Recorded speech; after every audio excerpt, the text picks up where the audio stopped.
വരൾച്ചയെ തുടർന്ന് സംസ്ഥാനത്ത് ജലവിതരണ അതോറിറ്റിയുടെ കുടിവെള്ള പദ്ധതികൾ പ്രതിസന്ധിയിൽ. ഭൂരിഭാഗം കുടിവെള്ള പദ്ധതികളും ജലവിതരണം 4/1 വെട്ടിച്ചുരുക്കി. തിരുവനന്തപുരത്തിന് പുറമെ മലപ്പുറം, കോഴിക്കോട്, കാസർഗോഡ്, പാലക്കാട് എന്നീ ജില്ലകളിലാണ് അതിരൂക്ഷമായ കുടിവെള്ളക്ഷാമം അനുഭവപ്പെടുന്നത്.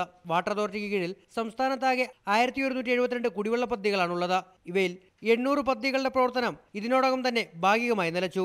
കഷ്ടിച്ച് ഒരു മാസത്തേക്ക് കൂടി മാത്രമേ ഒട്ടുമിക്ക കുടിവെള്ള പദ്ധതികൾ ഇനി പ്രവർത്തിക്കുകയുമുള്ളൂ.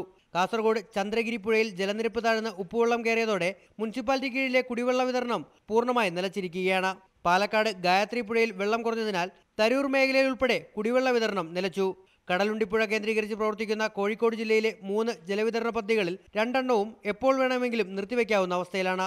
മലപ്പുറം ജില്ലയിലാകട്ടെ ഭൂരിഭാഗം പദ്ധതികളും ജലവിതരണം 4/1 കുറച്ചിട്ടുണ്ട്.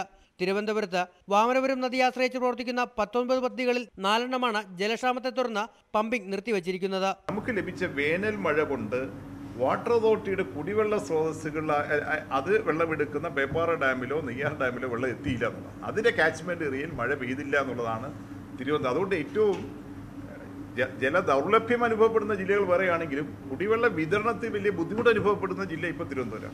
സംസ്ഥാനത്തൊട്ടാകെ കുടിവെള്ളക്ഷാമം പരിഹരിക്കുന്നതിനുള്ള ബദൽ സംവിധാനങ്ങൾ വാട്ടർ അതോറിറ്റിയുടെ പരിഗണനയിലുണ്ട്. താൽക്കാലിക ജലശുദ്ധീകരണ മാർഗങ്ങൾ ഏർപ്പെടുത്താനാണ് ജല അതോറിറ്റിയുടെ തീരുമാനം. ന്യൂസ് 18 തിരുവനന്തപുരം.